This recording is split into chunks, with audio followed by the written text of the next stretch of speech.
ইয়াতে পানীৰ ব্যৱস্থা হৈ আছে, সুবিধা হৈ আছে। মুখ্যমন্ত্ৰী মামা আমালোকক পানী দিব। পানী ঘৰৰ পৰা আনা নেকি? ঘৰৰ পৰা আনি দিওঁ। নমস্কাৰ, আমালোকৰ স্কুলত পানীৰ অসুবিধা হৈছে। মুখ্যমন্ত্ৰী মামা আমালোকক পানী দিব লাগে।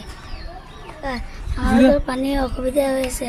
মুখ্যমন্ত্ৰী মামা আমালোকক পানী দিব লাগে, পানীৰ ব্যৱস্থা কৰিব লাগে। এতিয়া আমাৰ বিদ্যালয়ত প্ৰধানকৈ সমস্যা হৈছে পানীৰ সমস্যা হৈ আছে। যিহেতু আমাৰ এইটো এৰিয়া ক'বলৈ গ'লে গোটেই অসমতেই বিখ্যাত ফ্ল'ৰাইড এফেক্টেড এৰিয়া হয়, গতিকে পানীৰ যথেষ্ট অসুবিধা হৈ আছে।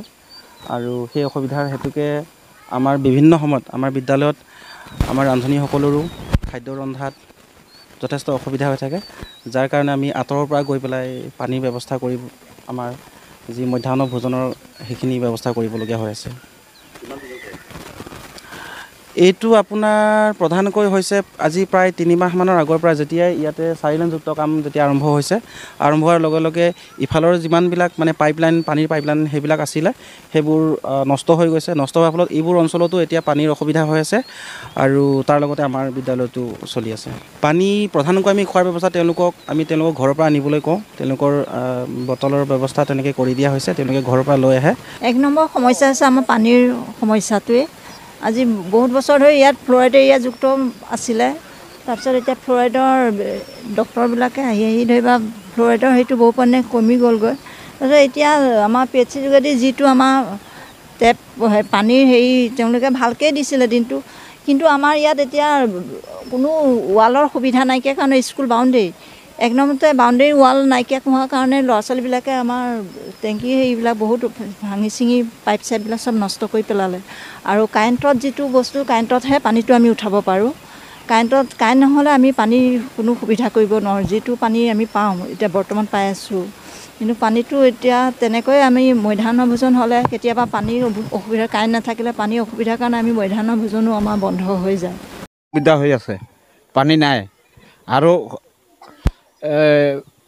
1 সপ্তাহ 2 সপ্তাহ 3 সপ্তাহ মাজে মাজে একবাৰ অলপ টাইম দিয়ে আৰু 5 মিনিটমান দি পেলাই বন্ধ কৰি দিয়ে। আমাৰ ইয়াত ফ্ল'ৰাইড আছে, চব মানুহৰ হাত ভৰি দাঁত চাত চব বেয়া হৈ গৈছে, পানী নিদিয়ে। এতিয়াওতো দামকলৰো খাই আছোঁ, কেতিয়াবা ইয়াৰ পৰা দিলে ইয়াৰো খাই আছোঁ। কি কৰিম, উপায় নাই, নদী নালা নাই। দিব বুলি ক'লে কি হ'ব, দিয়া নাই।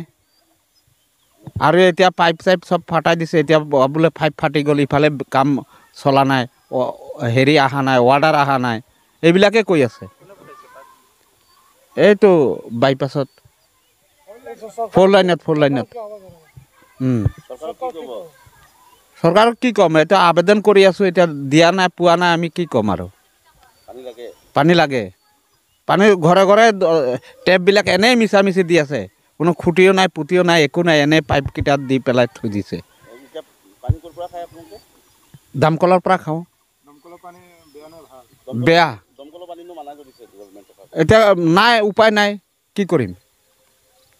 পানী ছাপ্লাইত নাহে, তেতিয়া কি কৰিম আমি, ক'ৰ পৰা খাম।